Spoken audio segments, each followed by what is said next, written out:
we started sharing like little clips Yeah. on Instagram. The That was our indicator of like this is something, was the amount of hype from sharing it on Instagram stories of people Yeah. like, yo, I fucking need this right now. It was like we would post it like just like a little like story, and then we'd have like 100 message requests.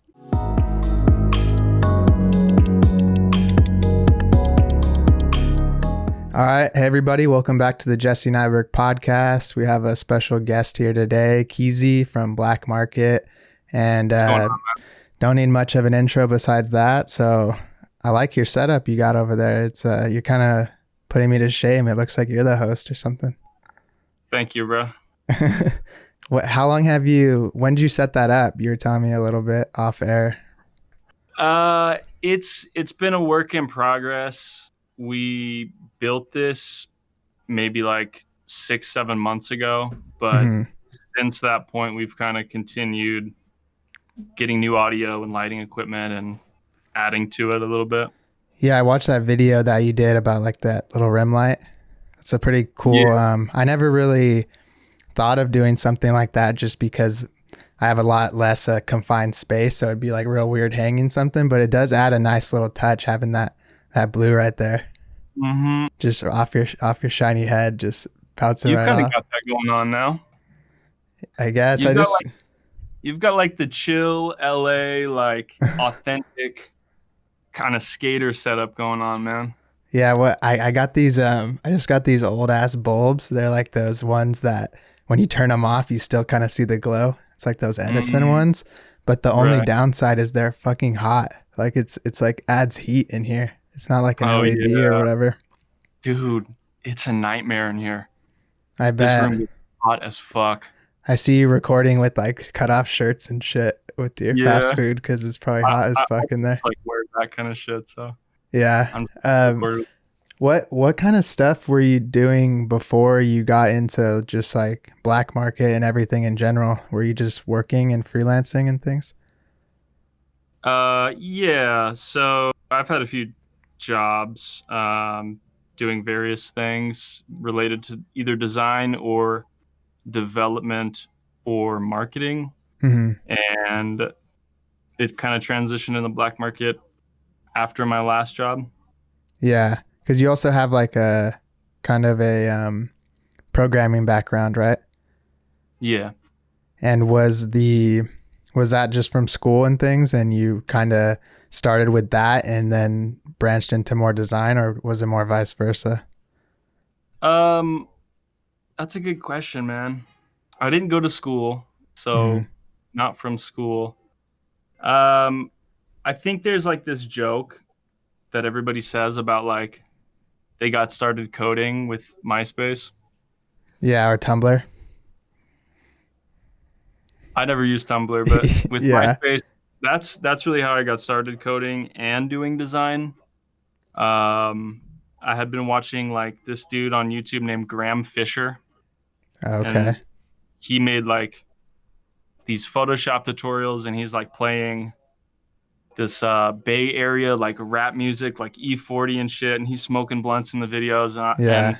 as a 12-year-old, 13-year-old that was getting into graphic design and like related to that kind of music and stuff for whatever fucking reason, hmm I watched his videos and stuff, and that's really how I started getting into design and development too.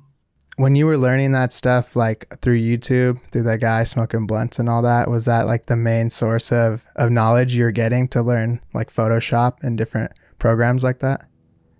Yeah, for a while, and this is a while ago, and at the time, maybe 2007 or 2008 or something, hmm there wasn't a ton of YouTube content. Like nowadays, when you go on YouTube, like you don't have to find somebody that's like listening to rap or like smoking blunts to find somebody that's reasonably relatable to you. But Yeah. at the time, that's how it was. It was like stuffy videos and like more professional, like setting type hmm content, like Adobe certified, shit like that. Yeah. And self-taught designer thing was more of like a hobby that you could do. You could make like forum signatures and MySpace and stuff, but I don't think it was nearly as serious. Like, in fact, I remember back then there was like a very low prospect of actually becoming a successful designer, self-taught. Back then, as in I what's think it back could then? happen, like 2008, 2009. Oh, okay. So that's how long ago. How old were you then when you were doing that stuff? Um, in 2007, I would have been 12. Okay. So you were already looking into design, and then you from what you're saying is like you kind of discovered like, damn, this might not actually be a possible career, basically. Well, not necessarily, because at the time, I was like 12 or 13, dude. So I didn't Yeah. care if it was gonna Yeah. pick up my career. I was just doing it because I wanted to do it. So actually, the way that it kind of all started was, um, I was helping a friend out with like a logo for his band or something, and a MySpace layout for his band. Hmm. And I had not used Photoshop before, but I had been using Flash, Adobe Flash, because originally I actually was trying to get into like making Flash games. Oh, And okay. then so I got into the Adobe suite via Adobe Flash, and then he needed that logo, so I got Fireworks, Adobe Fireworks, which they don't even make anymore, or Flash actually. Yeah. And then eventually I started like seeing all these videos on Photoshop and stuff. I was like, okay, maybe I need to check this out too. And it's funny because at the time, and I'm so young at the time, man, and I was already thinking like, wow, we're already on fucking Photoshop CS2. I'm way late. I Yeah. was like, That's I'm wild. late. I was like, there's already like everybody already knows this stuff, and I'm just now getting into it. In hindsight, obviously, that's not the case and never is. But yeah, it's just funny looking back like That's that. hilarious because when I was in high school, I was on CS6, and that's like what I started on. And I feel like CS6 was like a major like one for people I know that everyone kind of ran for a while until they did the Creative Yeah, Cloud stuff. six And was dope. it's It got just, dark mode. it's, yeah, yeah. And it's funny hearing you like thinking those ones were dated, and you're like, fuck, man, like everyone already knows everything. I'm way too behind. Well, actually, how this happened was, so I had got CS2, and then I was watching this video, and it was like how to fucking recolor this photo of a parking lot to make it look like the lights like a rainbow. It was like a Hmm. gradient map tutorial, and Okay. it was CS3, and I was like, oh my god, I just got CS2. What the hell's going on here? It looked different. And huh? Did it look a lot different, like the interface or No, something? no. They they barely did anything with the interface. Actually, they made small changes, but they didn't introduce dark mode until CS6, which I would say was the biggest departure from the Yeah. classic design. Yeah, that's like I've seen some pictures because like I wasn't using the programs in those times, and like the original Photoshop like images, like screenshots, it looks very like Windows 97 style. Like everything's a lot more modular and square, and it seems like now like they've softened everything up for even from the Mhm. icons to the interface to just everything, like even the little typeface acronyms or whatever. The what? Like the PS and the AI, like all that's even softer, you know? Like they kind of changed everything. If you look at I don't really use Mac that much, but I was anymore, but I was working on my friend's new like the M1, and everything looks like an app icon now. Like they don't even use like circular shapes anymore for like the taskbar. Everything looks like an iPhone app. Mhm. Has that rounded rectangle. It's interesting. Yeah. Do you So, do you still do any freelance work or work for clients, or and if you don't, do you do it like through Blkmarket? say again. If I don't, Like do do I you do? still do any freelance work besides the asset stuff? And if you like, is it on Yeah. your own or is it through Blkmarket? I do very rarely. It depends on the only way I'll take a job is if it's like a career moving piece. Like I don't want to do a project I've done before. Okay. So I'm not taking like pretty much any projects that I've done something similar in the past. It's just I don't have to, so I'm lucky to have that privilege. Yeah. But I like taking occasional client stuff if it's something new that would be challenging or like beneficial to me in other ways, other than Hmm. just like having some work to do.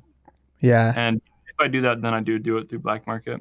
That's cool. And that's good that you have that, you know, not passive, but like security income wise just through black market. So you have the, you know, like luxury of being like, I only want to work on cool shit. I don't want to be like following around like bad projects and like dealing with all these inquiries. Like you basically can live off of the business you build, it seems like. Yeah, totally. And man, I'm just like too ADHD to keep up with client stuff, and I don't like to be responsible for things that I might fuck off. And so I just at this point in my life, like I know the kind of person that I am in that way. Like I'm Hmm. not super um attentive to people's constant ongoing requests. You know what I Yeah. mean? And so I don't want to, but I don't want to be that way.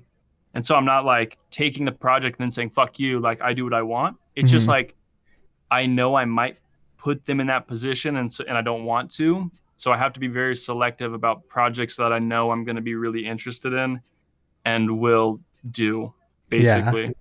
What was Because that? say Sorry, what? go ahead. Keep going. Uh Go ahead. I forget my train of thought.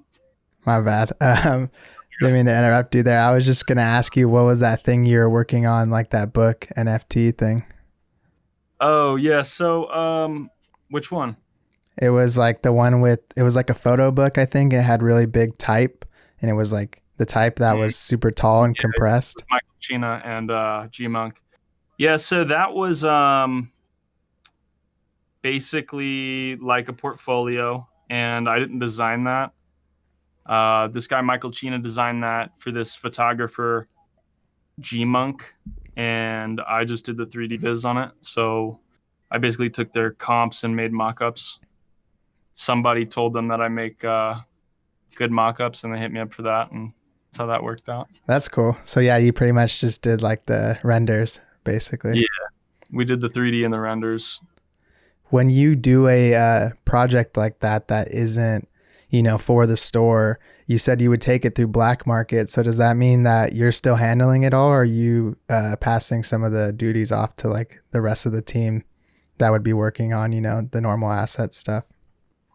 Yeah, it depends. This project I did most of it, but I need to say that carefully because I have another designer here, Julie, who originally when we got this project, we weren't sure if we were going to do it in 3D. So Mm. we actually physically built and recreated the book that they're going to be making, but it was before the production run had finished, so they didn't have physical copies that they could photograph, Oh, and okay. the release date was going to be before they got all that stuff. So our initial plan was to build it out physically and then photograph the physical recreation of what it would look like, and we did that, and she did an excellent job on that. But for a few reasons, it didn't end up working out the way that we had expected. Like there were just some challenges that would have been too difficult to recreate without, you know, making them in bulk and Yeah. going through the normal production flow. Sorry about that. All good. So, so I ended up doing it in 3D, and I do the 3D here. So from that point on, I had to take it over. Okay, cool. That means you do a little 3D work as well. Do you usually use I haven't gotten into it yet. I mean, it seems like I feel the Blender. way you're feeling about the CS2 thing. Like, is it too late to No, do it's not. 3D? It's not too late to do 3D. It's never too late to do anything. Right. It's definitely not too late to do 3D. It's just going to keep getting easier and easier because for a few reasons. One, it's socially cool to do 3D now. Yeah. 5, 6 years ago, when you're like, oh, I do 3D, it's very rare. At Right. least here in Idaho, nobody was doing that. And it was like you do that for games or something only. Yeah. Like that was the expectation, is that you're going to be making a game or something with 3D. And now it's like taking over graphic design in a lot of ways. Like I want to become a visual creator on Instagram or something. You get to pick a path now. Hmm.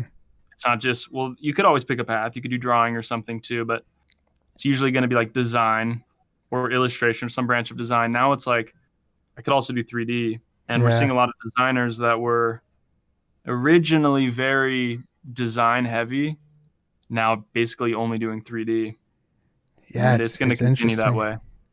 I see like some designers that I follow, and they have really good, I think, I guess what you'd call like traditional design work in terms of like their compositions and their typography skills, and maybe they do logo design, whatever. And you look and you see the transition of like, hey, I'm getting into 3D, and then it's like, hey, I don't do anything but 3D. Like you look at the rest of their page, and 3D took over their entire life. It seems like. So I'm kind of, Absolutely. I don't think that would happen to me because I have a love for like just 2D and type and like kind of keeping in a certain sense like traditional stuff, but I could see like easily falling down a rabbit hole once you start learning it. Hmm. Definitely. Um, I think it's something that you need to know in 2021. You kind of just have to have that because everybody else does, or everybody else is adding it now. So in a lot of ways, it's just like learning Illustrator, learning InDesign. Like you need a little bit of 3D. Yeah. I would say Illustrator and InDesign probably would take priority for me if I was doing that path, but I think it's important to learn 3D too. Yeah. And what I mean by that is, as a designer, I would say that learn the Adobe suite. Right. You know what I mean? If you're a 3D artist or if you want to go into 3D, then obviously that shit doesn't matter. Hmm. But Yeah, you're not going to be using InDesign on like on a game or some kind of motion like video probably, graphic or whatever. probably not so much. I was using InDesign today working on this like these like film treatment design things. It's basically like a glorified like mood board or presentation. And I forgot Hmm. how nice some of the features in InDesign were when it comes to like filling Oh boxes with god, images and InDesign is so things. nice. It's InDesign is my favorite Adobe program. really, yeah. And like the way everything links and everything, and like the way you Mm. can reshape containers and just fill the Yeah, image to it. It's so easy. yeah, I love InDesign, man. Yeah. What, when you started learning to code, obviously like you started building out your skill set, and what made you want to get into like creating the plugins? Cause I think the, the asset store thing, a lot of people, you and a lot of others have done it, but I think it's a lot more rare to get into like actual, things that modify the program. So what made you want to do that? It's yeah, it's a good question.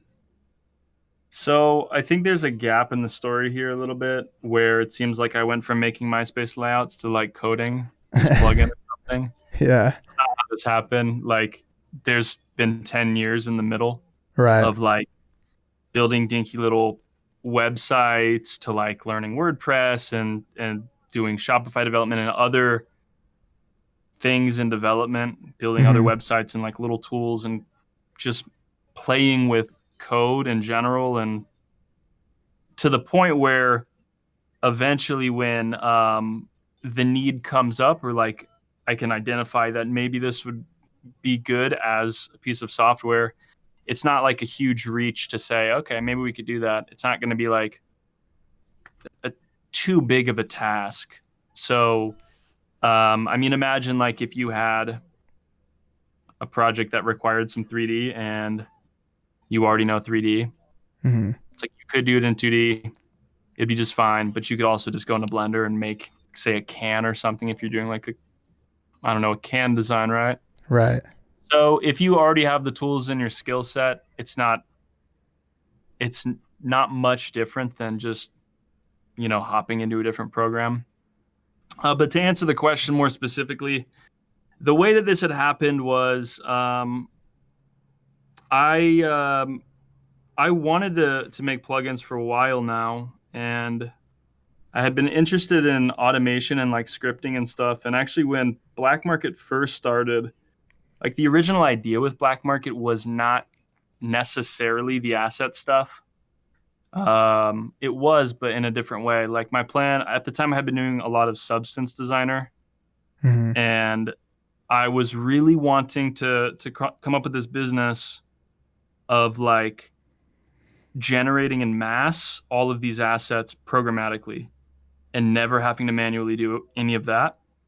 And the idea was sort of just to like come up with a bunch of different formulas that could be like dynamically generated. So you could have like an album art formula that would like automatically place a texture on this part of the thing, and then like a Hmm. color overlay here, like a sticker up here, some piece of typography here, and all these different things. And then you run it through the script, and it would generate like 100 of them in a couple minutes.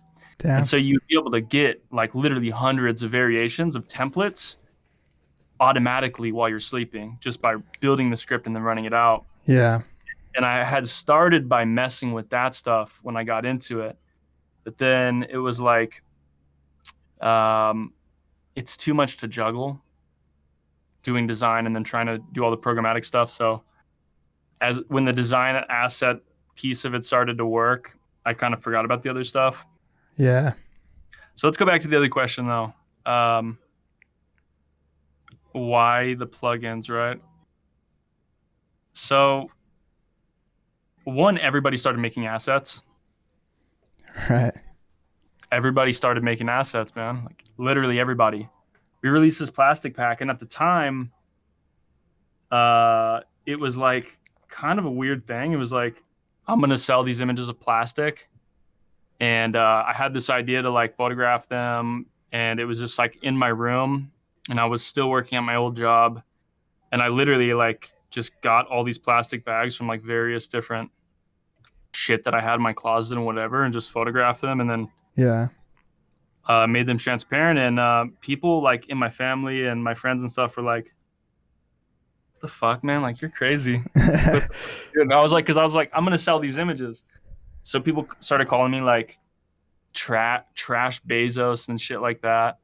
As like a joke because I was like selling these images of trash. But then really funny thing happened where all of a sudden it's like the hottest idea in town, apparently, Yeah. because hundreds of people started doing that. And it was just really weird Hmm. because when I did that, I was like, this is kind of weird. Like, I don't know if this is even going to work.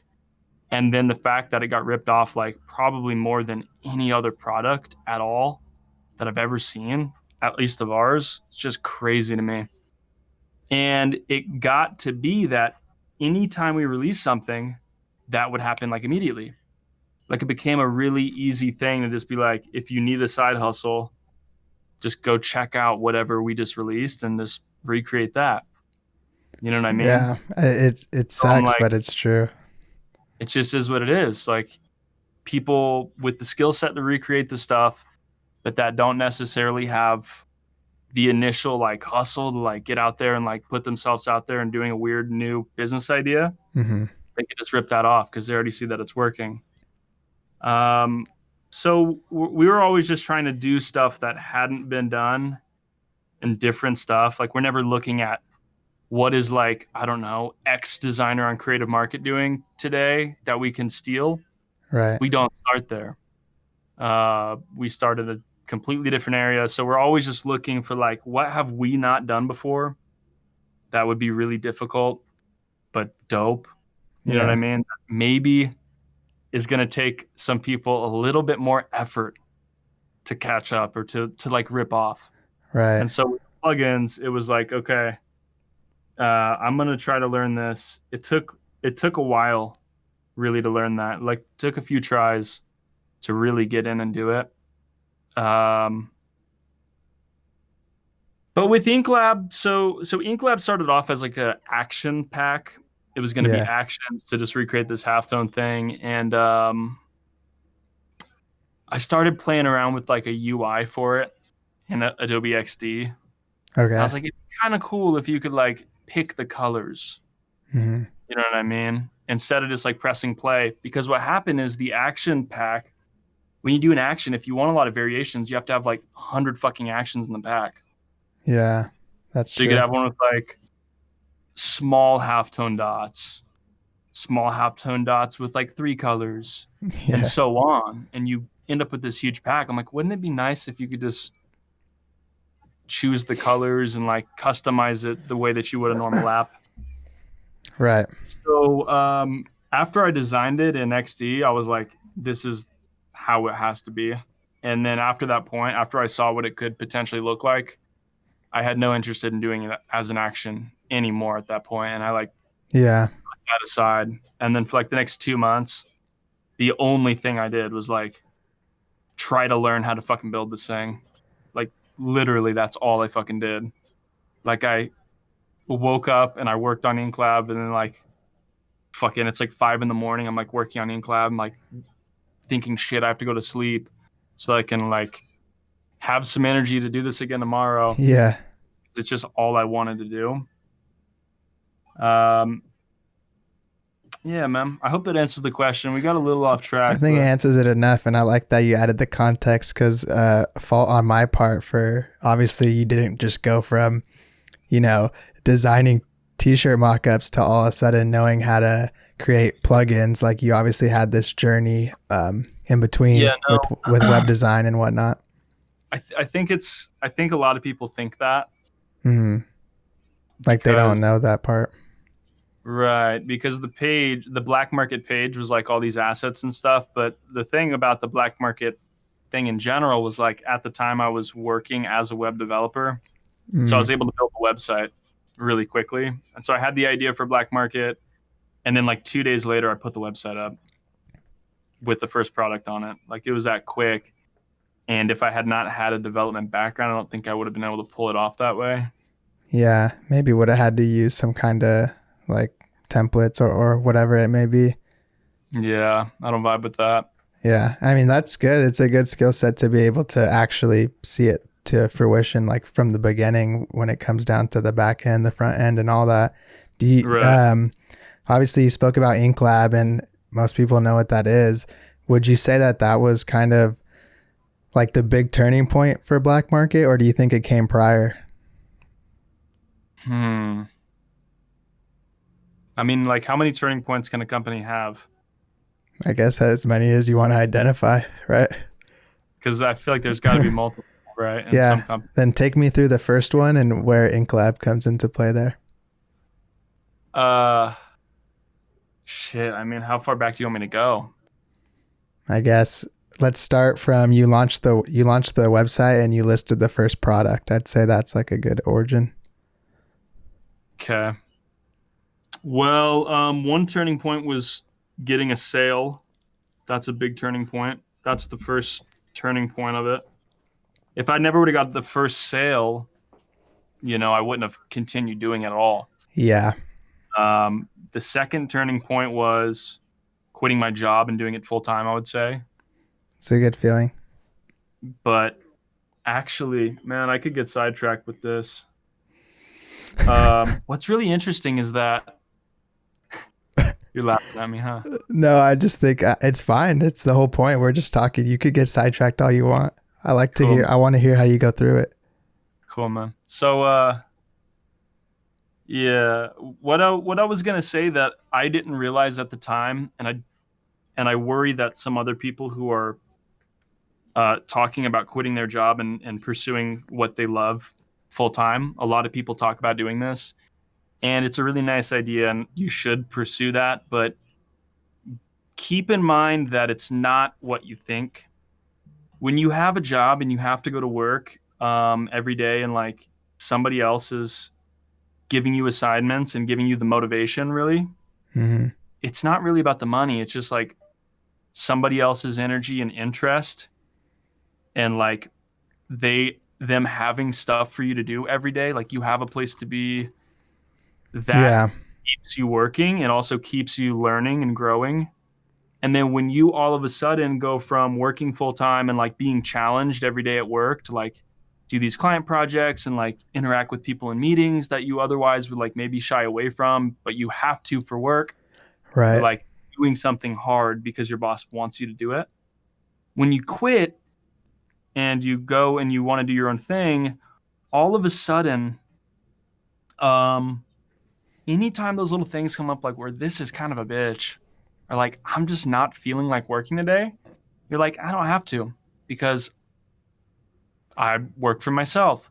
And that becomes really a pattern. It did for me, at least, to the point where it was like, for the first 3 or 4 months after I quit my job, I got nothing done at all. Like I Really? got maybe 10 products out while I was working at my job. And then for the next 4 or 5 months, I got like one or two. Hmm. And it was crazy different, man. Like just being at home and like, I'm like, what now? Yeah. Because I didn't know the next steps. Like I had made enough money to feel like I could maybe do something with this as a business, but I didn't know where to take it. Hmm. And so it was a lot of work of like, uh, man, just like how do you wake up and be motivated to keep working at something where you don't know the end, or like you don't know the finish point. There's no like chart or like assignment put on you. You just have to do it. And it sounds, from an outside perspective, for somebody that has not been in that position, it sounds like, oh well, the motivation would be that I get to do my own thing, and like that's exciting enough. But in my experience, it's a lot more work than that. Yeah. Like it's a lot of like, if I don't do this, I'm gonna be back at my job. Like it's hard, man. Yeah. You have So to that was a create that turning point. motivation for yourself too in your head, basically. Yeah. So that was a turning point for me. Like I remember there was like a month where we had done like, I say we, but at the time it was really just me. Like I quit my job, and then like the month after I quit my job, I made a good amount of money because there was still some hype around some of the stuff that had been released. Yeah. Like the next month I didn't release anything, and I was still kind of just like riding that high of like, oh, I quit my job and I'm doing my own thing. And then like the sales were like so fucking low. I was like, holy shit. And then the next month it was like that too. I was like, what the fuck's going on? Yeah. And yeah, so that was hard, man. Yeah. I mean, so I guess you talked about, quitting the job and kind of coming to terms with the difference and what it actually means and versus, fantasizing about it or thinking about working as full time. You kind of went over the way you started Blkmarket and how getting your first sale was important, but I just wanted to bring it back in to clarify on how you Yeah, felt about InkLab in terms sure. of its Sure. importance. So there's another turning point before InkLab. I would say hiring my first That came employee. first. Yeah. Yeah, Okay. definitely. Yeah. Hiring my first employee was a huge turning point, and I want to touch on this because it's important, I think. When you hire somebody, it's like it's a huge motivator in the fact that it like becomes real. And like you don't Hmm. want to be like so fucked off that they lose their job, or like the whole Yeah. thing goes under. It would be embarrassing for one. It would affect them negatively. Like this person had quit their other job to come do this. So it was like, hey, now every day it's not like, I could work on Blkmarket. Like I could work on my fucking dream. Hmm. Or I could just not. Now it's like, well, I have an employee here that I have to find something for them to do. Right. And so it's like, what's this person going to do? And typically that would end up involving me doing something. And so by having that employee, I was able to get back into a routine after like 3, 4 months of just being kind of stagnant and lazy, of like Hmm. really committing myself back into it, just basically by working on it every day. Okay. So InkLab. Shoot. I guess so. I'm a huge fan of it. Everyone talks about it now in the sense of like that it's common, almost like lore or knowledge or whatever in the design world, at least for Gen Z and millennial community. Like I see people reference it in different servers. It is like that. I see people reference it in servers and things in Know terms that? of it's not like, have you heard of InkLab? Like blah blah blah. If someone's asking about halftones, it's more to the sense of, oh, use InkLab. Like what are you doing? And then someone will be like, yeah, man, InkLab, and it either is all that, and then there's like a couple people that'll say something like, yeah, I like it, but like I'm just so scared by it. Like there's so many possibilities, and I'm just like, that's the best part, I think. But I guess my question is, did you anticipate that it would have like that big of a reach and like just impact on, I guess at the least, the Instagram design community? No, no, not really. But I knew that there was something there, Hmm. um, which is why I was able to commit like 2 months of just like grinding on that thing. Yeah. I knew there was something there, and it was like again at a time where things were kind of slow, and um, we're just having like the constant like, what the fuck is the next step? Hmm. How much can you do with graphic design assets? And so it was important for me to take a step in a different direction, Hmm. and we were looking for what that step was, and we didn't know it was InkLab. And then when we started working on InkLab, we started sharing like little clips Yeah. on Instagram. The That was our indicator of like, this is something, was the amount of hype from sharing it on Instagram stories of people Yeah. like, yo, I fucking need this right now.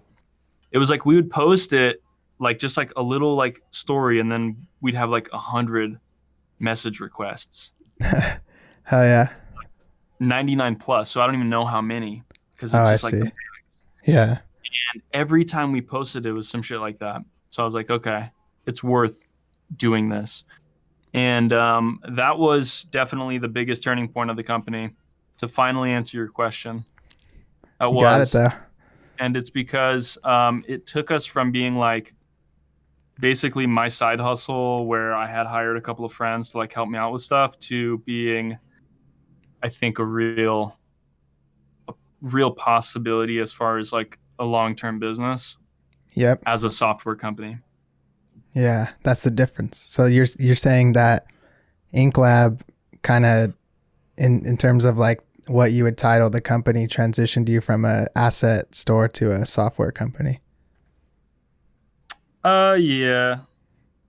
I sometimes I give it that name, but I feel like there's like this connotation with like, I don't like to like title it anything really, just because I don't want to seem like douchey, like hashtag entrepreneur and whatever. Yeah. You know what I mean? Yeah, I feel you. Because when I see that kind of stuff on people's stuff, like, again, I just like cringe at it. So I try to not title it. But yeah, I would like to imagine it as a software company. And in the future, that's going to be basically the only thing that we're going to do, I think, Hmm. long term. Yeah, and that brings that up to like I remember talking with you in on Twitter and things, and you were mentioning something about, you know, you think eventually in maybe the not so distant future, an asset store isn't even like a thing that can really exist anymore, right? No, I don't think that. I I know what you're referring to, and I see why it would come across it. I maybe even said it exactly like that. I don't know. Yeah. But no, what I really mean is like the way it exists now, I think um will probably change a little bit. Oh, okay. Uh, I don't know though, man. I don't hold the crystal ball or anything. That's just my take on it. The reason being is because there's really like three or four kind of big asset companies, I would say. Right. In the broader space, there's a lot when you look at like companies that are marketplaces and like the individual creators on those marketplaces. But in the Instagram design community, there's like a few Are you sort of. referring to the other ones like Creative Market and things like that? No, I'm referring to like creator, Oh, more okay. like the creators, not the marketplaces. Okay. The problem with it, I think, is that there's so many more people now. It was Yep. like True Grit, Texture Supply, um, like Ezra Cohen is one of the big ones. There's a couple, but now it's like everybody who has Photoshop is seeing that there's a potential avenue to earn some income Mm-hmm. and are just sort of like looking and saying, well, what's everybody else doing to do this? And kind of exploiting it in that way. And there's nothing wrong with that. But as things, tend to go, when more people get into it, the overall prize pool is going to be a little bit lower for each person individually. So I don't think we're going Yeah. to have these giant single, you know, powerhouse asset companies like we have now that are controlling a huge share of the revenue.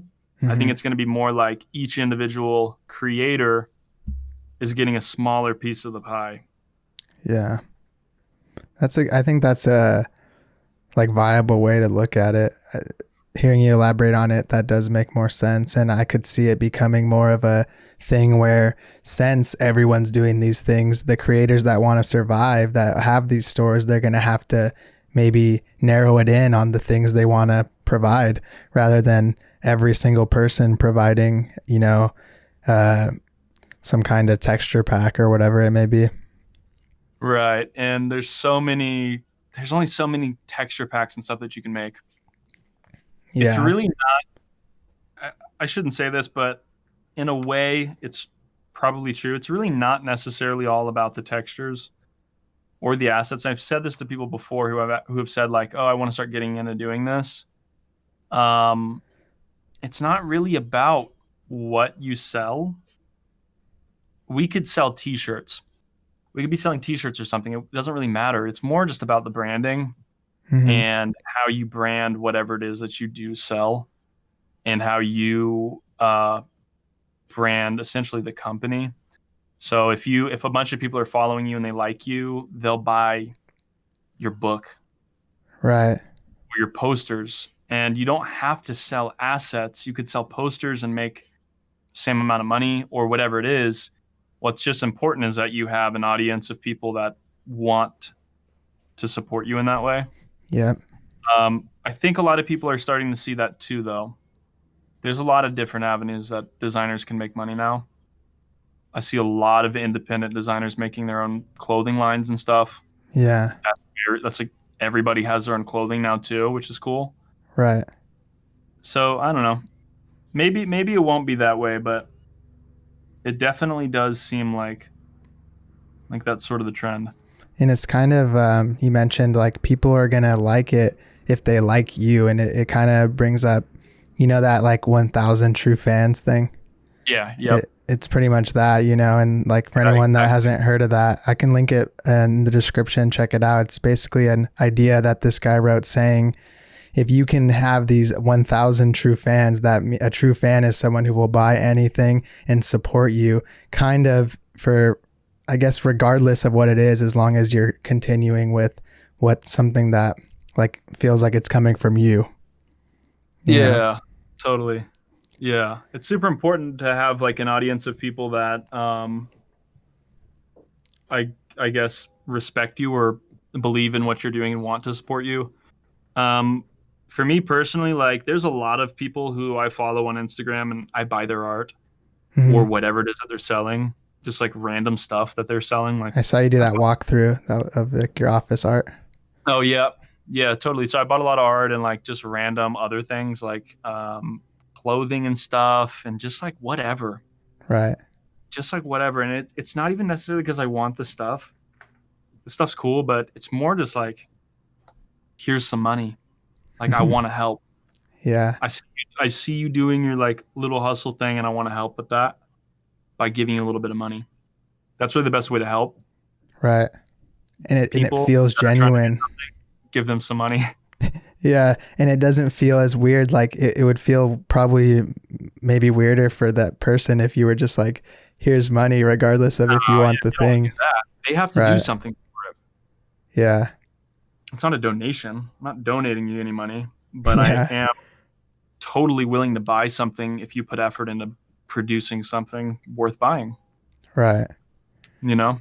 W- Speaking of that, like when you started seeing the orders and things and with InkLab and Blkmarket, I guess, becoming more of when you said like you're like a real thing and you had that responsibility too from with the employee. When when did you start hiring more people and was it because you felt like you needed to scale up, like you were running out of hours in your own life or whatever it may be? God, it's such a hard question, man. Scaling is so difficult. Everybody says that, and it just is so Yeah. hard. We currently have 6 people full Okay. time.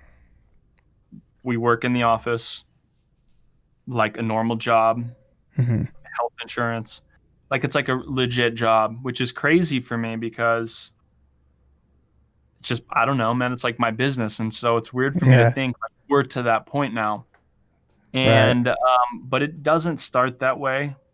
And for me, the first person I hired was customer support, slash just like general help me keep my shit together.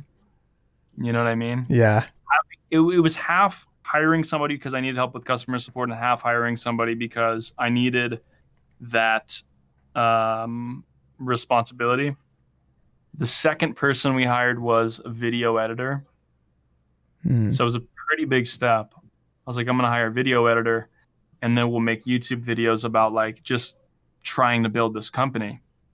The person that we hired, it didn't end up working out. And for reasons I won't say, Yeah. but it did not end up working out. He's no longer with the company. And the next person I hired was sort of a support role also. He's currently doing support, so I'll say it was support. And that's all I had until InkLab. Okay. Actually, that's not true. I also hired a 3D artist last year before InkLab, but she was remote and contract, Mm. full-time contract. But it was like, it wasn't quite the same just because of the remoteness and the fact that it was a contract position. For a span of time, basically. Um, Kinda, yeah. Yeah. So, but yeah, after InkLab came out, it was like we had some money from InkLab, and it was Hmm. like, what do I do with this money? You know, that would be the best for the company. Right. So my thought was never like I'm gonna go buy, you know, something crazy. It was just like, where can I put this money to ensure that it keeps coming in? And where I felt like that had to go was a software developer. Mm. And so I hired a software developer because I code and stuff, but um, I wanted somebody that could like school me, Mm. and I wanted somebody that I could sort of like look at and respect on a level that, you know, I couldn't necessarily with my own and with regards to my own abilities. Hmm. So like certain things I'd be uncertain of or whatever, and I wanted somebody that I felt like would know their shit. Because with InkLab, this is a tough one, man. There's sort of this commitment long term now Right. with InkLab because Adobe, every fucking Photoshop update, it fucks something up every Uh, time. They're always changing some little thing that like fucks InkLab up, and we have to go in, like figure it out. And Adobe doesn't really give support for these things. And so I was like, I need somebody that's going to be able to like be in my corner and like really help me with this so we don't get burned. And then the next person I hired was another graphic designer hmm. because I felt like at this point I was like, I need to focus more on the overall growth of the company and like just thinking about the company in terms of a business. Somebody put it like working on your business and not in your business. Mm. And so I was like, I need to really do that. So I hired a designer. And then the next person I hired was another developer. So now we have 3 developers, including myself, 2 designers, and 2 support people. 2 designers, including myself, and then 2 support people. Okay. So Yeah. that's like you got a team there. And is there any, does it operate in any other type of hierarchy other than you're the owner of the company? No, Yeah. And I wouldn't think so at that size and things. It might seem not weird. really. Yeah. Um, I mean, people kind of get in where they fit in. People know what they know, Hmm. and if they need help with something, they know who would be the person, to immediately get that help from, that Yeah. guidance from, whether it's me or not. Um, so yeah, I mean, there's an unspoken. It's not even a hierarchy. It's just like who's has the most experience doing this particular thing. I'll ask that person for help. Yeah. Yeah.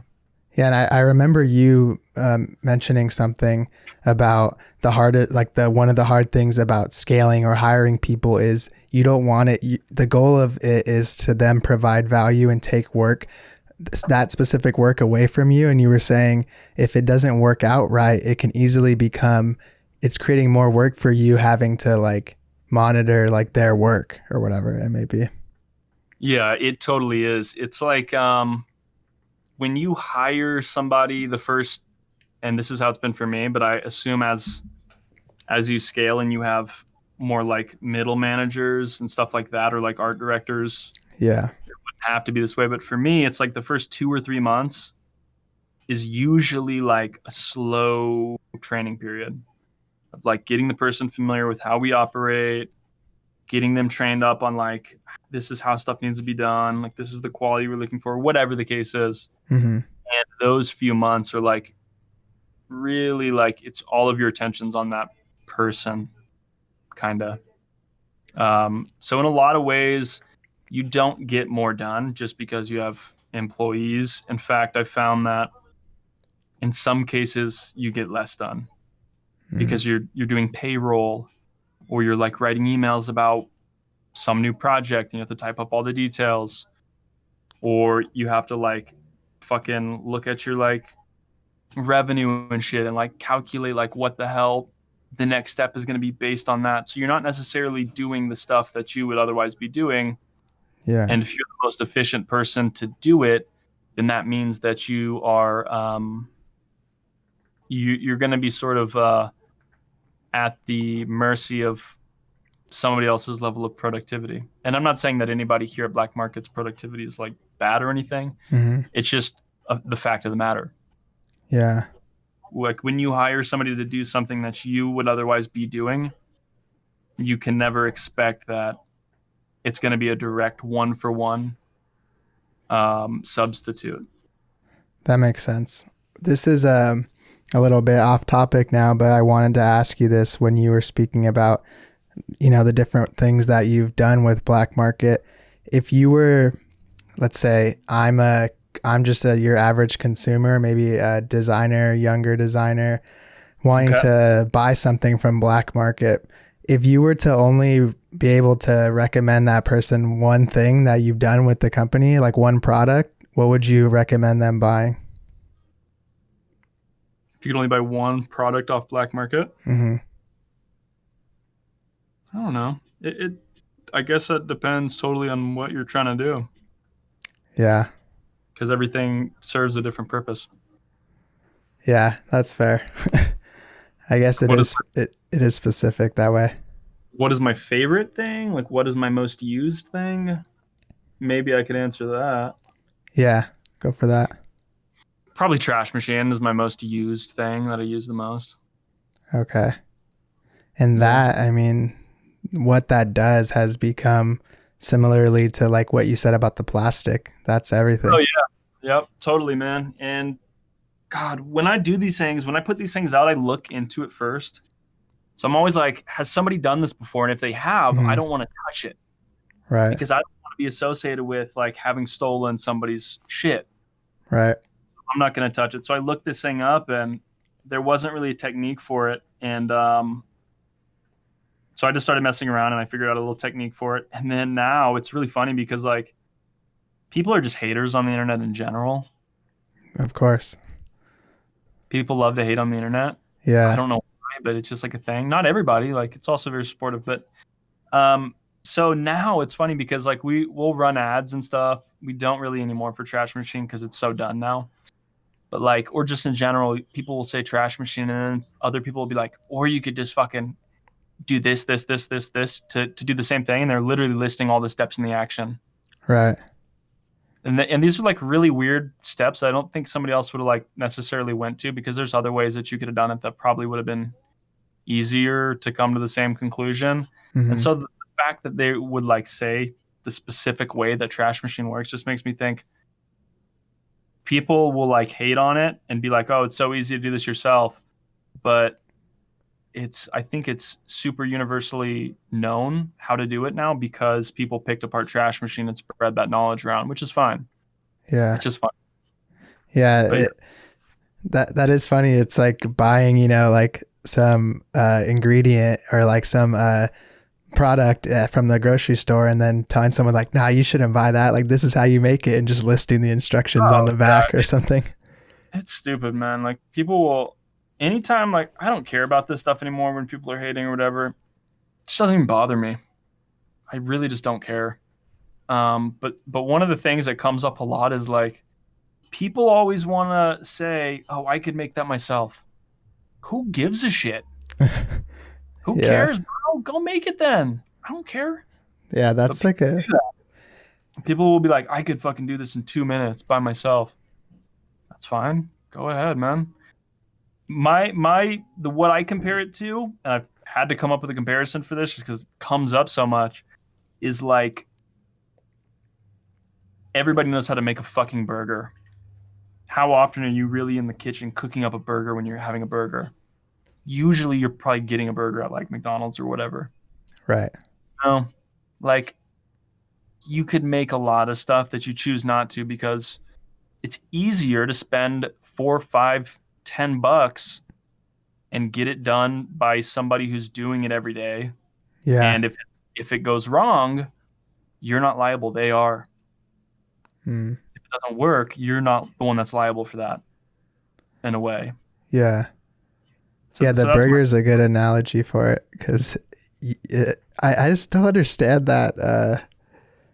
I've had that too. I've had it to myself. I see it on all across the entire internet, and I just don't understand like the mindset of someone going in saying those things, because I just wish I could know what they want to get out of that. What do they want you to say? Okay, like of course you can, or do they want you to feel like self-conscious, like, oh no, I thought no one else could do this. It's an interesting phenomenon that people will just like hate for the sake of hating, it seems like. well, man. There's a trend to this, and I've been in the what I call the asset game for long enough now, and it's weird because it's kind of a new game. It's been Right. around for a while, but in the modern Instagram context, it's sort of a newer thing. And the trend is growing towards hating more, I think. Mm. And my belief is that the more shit, like knockoffs of otherwise good creative tools that come out, the overall quality output from these tools is lower. Like as 100 people, let's just use plastic for an example. The plastic trend that everybody hated, it wasn't because the plastic textures looked bad. It was because all of the shitty plastic textures looked bad. Mm. And there was way more shitty ones than good ones. And there was so many shitty ones spamming everybody's feed that are like these scanned ones where like the whole thing is just like ugly looking. Like there's a certain edge highlight that you have to get on them for them to look good, certain level of transparency, and it didn't happen for most of them. And so the trend started being like, well, this plastic thing sucks ass, and like fuck these people that are selling these plastic assets.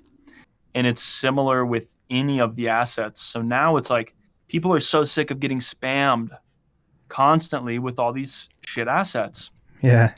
and shit ads for like the same assets. Like buy my fucking film burn overlay pack, and you like see the ads in your story like 8 times a day.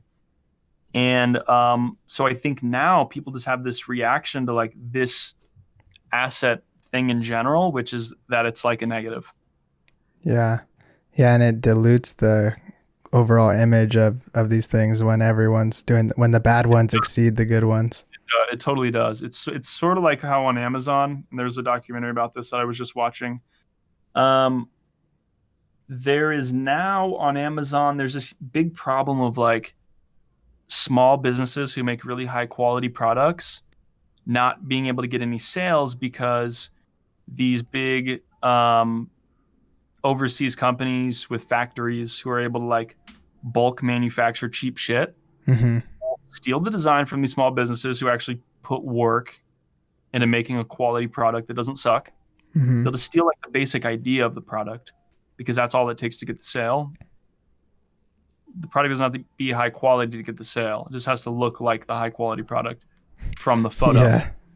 And so on Amazon now, when you go and try to buy something, you're almost always getting some cheap shit. Like all of the products are like these cheap knockoffy products. Like to the point where like buying something on Amazon is like, I got this off Amazon. Just some shit I got on Amazon. You know what I Yeah. mean? Like it's just like there's so much low quality stuff now that is flooded the market Mm-hmm. that it makes it more difficult to find and respect the people who actually do care and put work into the stuff. Yeah, that's such a. It's funny to hear you to break it down that way because it's such a common thing. Like, yo, oh, what is that? It's some bullshit I got on Amazon. You know, like it's basically saying I didn't want to get the good one, so I got that one. It's You like, know. but it doesn't have to be because on Amazon the good stuff is there too, but it's buried like 100 pages deep. Yeah, it's just a shit show. Like you can get anything on there. You just have to know the specific brand and type that in. And I think in a similar way, it's like that with this asset thing where like when you go to Creative Market on the home page, you can sort of see what the current design trend is really easily. Mm-hmm. And you can see who knows how to exploit that because they will what they do is they'll go and copy like one store's entire store and then release it as like a mega bundle for like $5.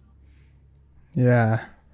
That's the business model is like this mega bundle for like low, and so the quality is going to be shit, Right. and those shit assets flood into the ecosystem. You're getting all these shitty gradients with like noise texture on them that are flooding.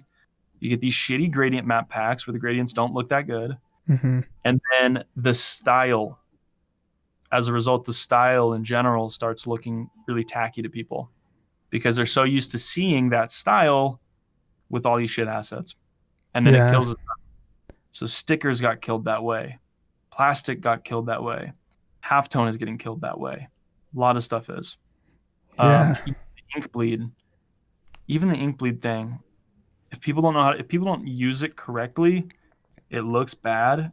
And as a result, people associate the bad look with the fact that the ink bleed is there, not with the fact that somebody did it wrong.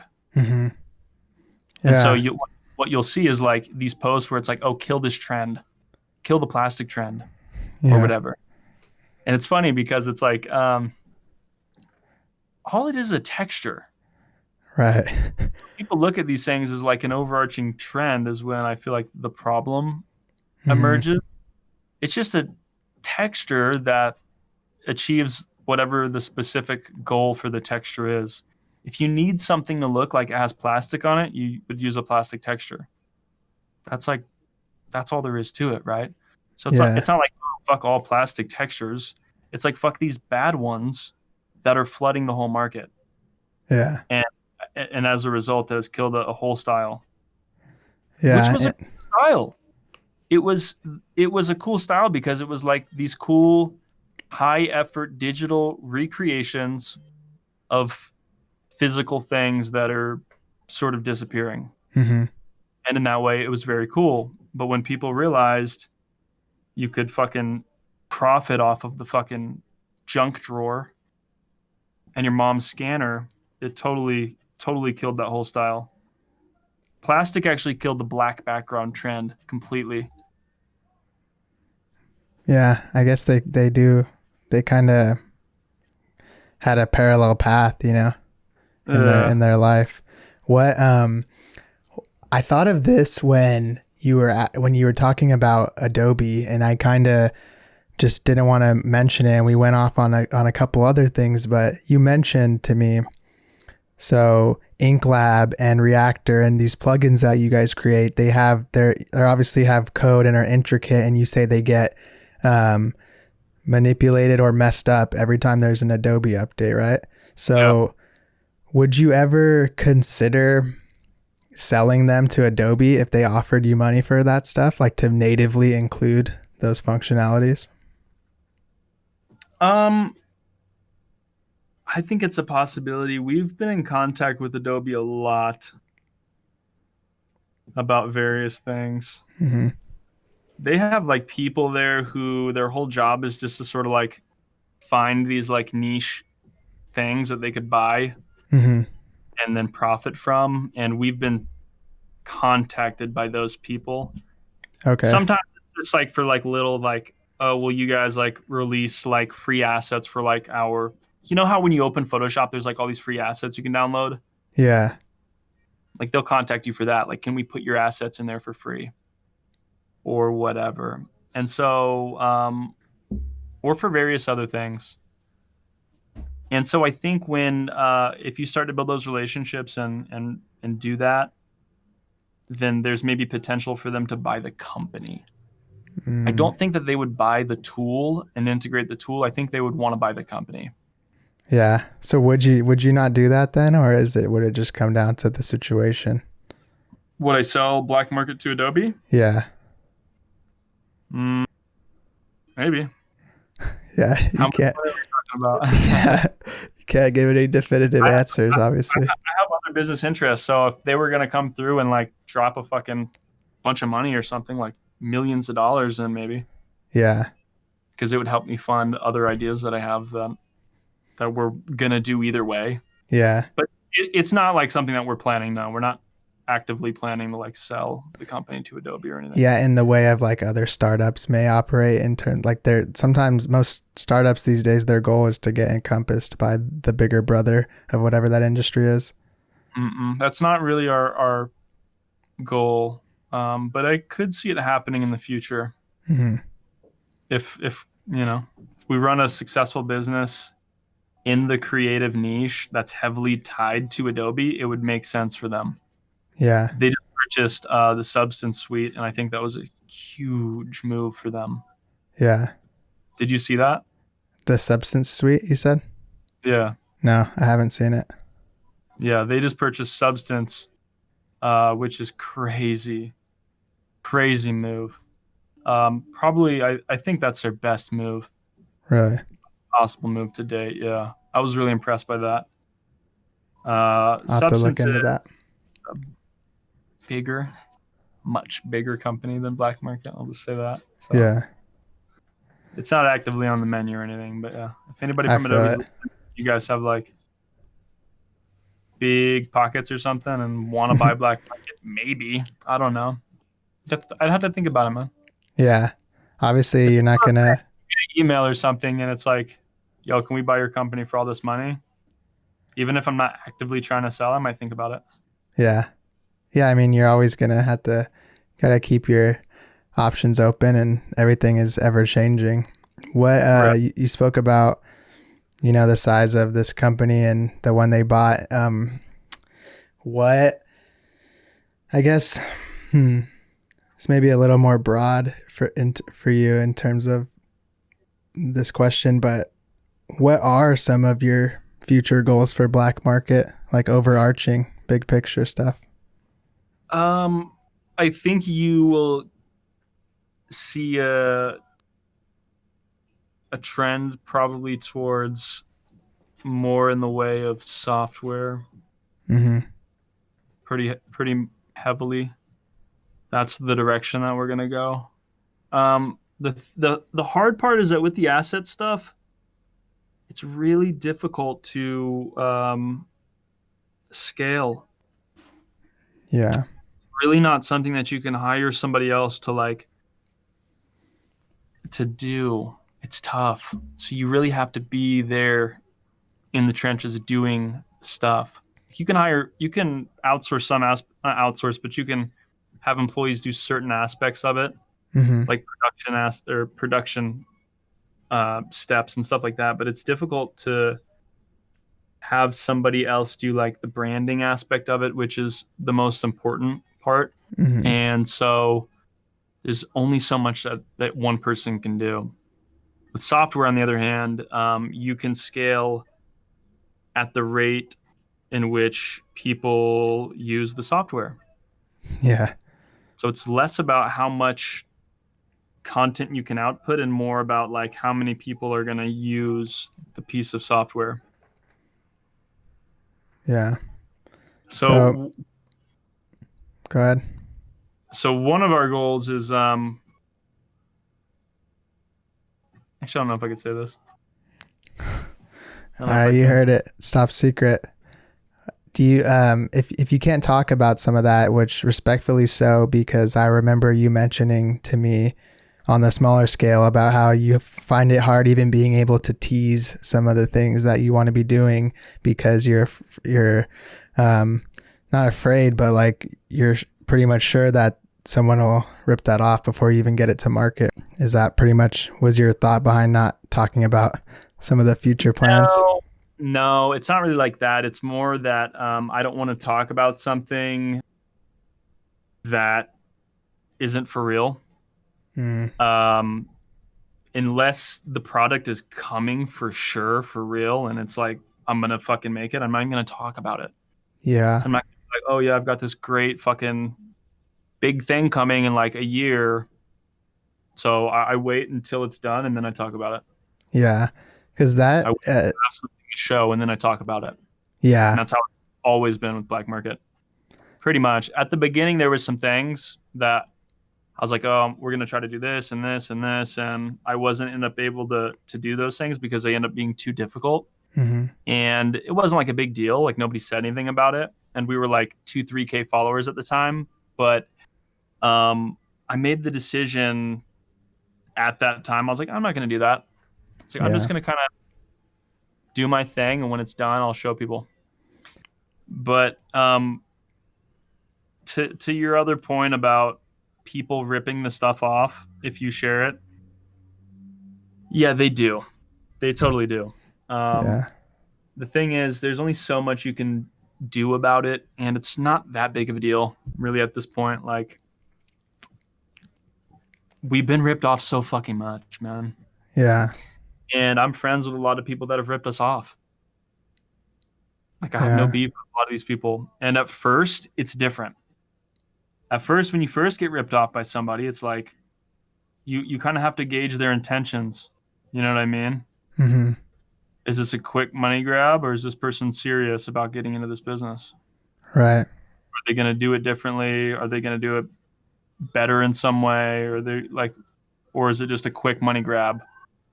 Like, oh, I'm going to rip this off and make a quick buck. Mm-hmm. That's what I have a little less respect for. But again, no big deal. It's really not a big deal. But so I don't even really trip about that anymore.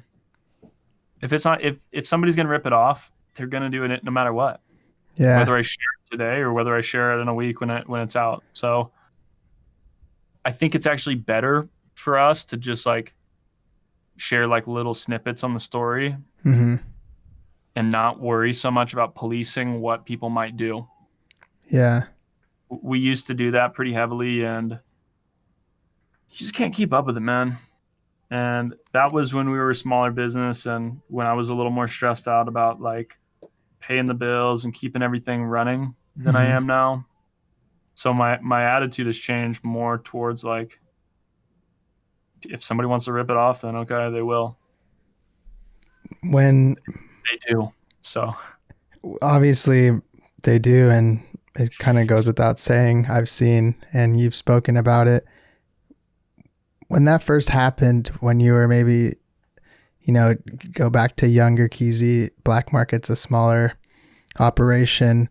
When that first started happening, obviously it probably was concerning and maybe you were a little upset by it, but was any part of it Did any part of it make you feel good in the sense of like, well, this must be a good idea then if people are copying it? Um, I've actually thought about this before on my own about like, cause you know how people say there's like that saying, imitation is the best form of flattery or whatever. Yeah. Then there's another one where it's like, no, it's theft. And I don't really see it as either necessarily. Um, yeah, I don't necessarily see it as either, and I think it depends on how you execute it a little Yeah. bit. If you pull it off better, if you did it better, then that's good. Right. If you take something and you do it better, then that's good. That's how I see it. And I think it's okay a little bit in that sense, but a lot of the time it's somebody taking it and doing it worse just to make quick money. And Hmm. that's, I mean, do you, but like, I just don't want to do that. You know what I mean? You don't either.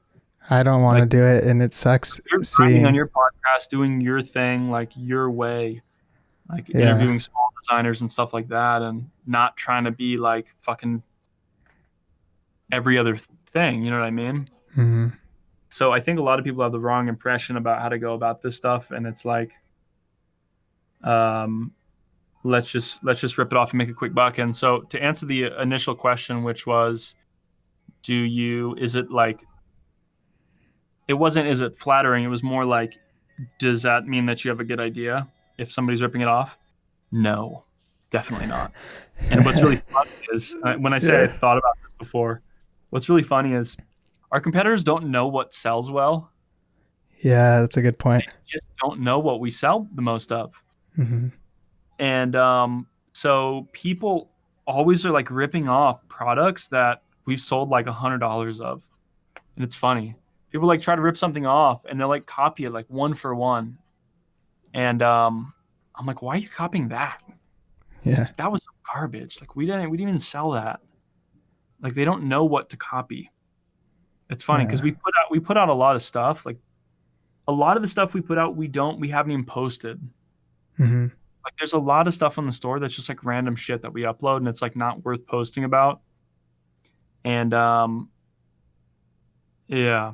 So I I I, I think in a way a lot of people are like trying to copy just like whatever and having to make their own assumptions about what's gonna sell well for them or whatever. And so in that way I don't at this point take it as an indication of this is a good product just because people are ripping it off. Because Yeah. like I said, a lot of people are ripping off garbage that doesn't really make any money. On the contrary, then, I think this will be one of the main kind of things, last things I want to go off on is that on the contrary of that, what do you think are the most important factors in the success of Blkmarket, and what have you identified what has worked the best, and also in your mind, like what do you put the most value on when it comes to Blkmarket equaling success? Success is in terms of like I guess how you can give that its own definition, I guess. okay, let's just keep it easy and use define success as essentially like enough revenue to keep the business going and growing, right? That's fair. Financial success. Let's just use that like that because that's objective. Um, the most important things. So what do you want to know? Like the most important products or just in general? Let's say, I guess a little bit more general, but in terms of when you look at the company and you're determining how it's doing, how do you monitor if the company is being successful at the moment or not? And what do you do to plan for that continued success, financial Yeah. success? Okay. So there's a lot of things that we can use to gauge, and it's like an ongoing learning thing. Hmm.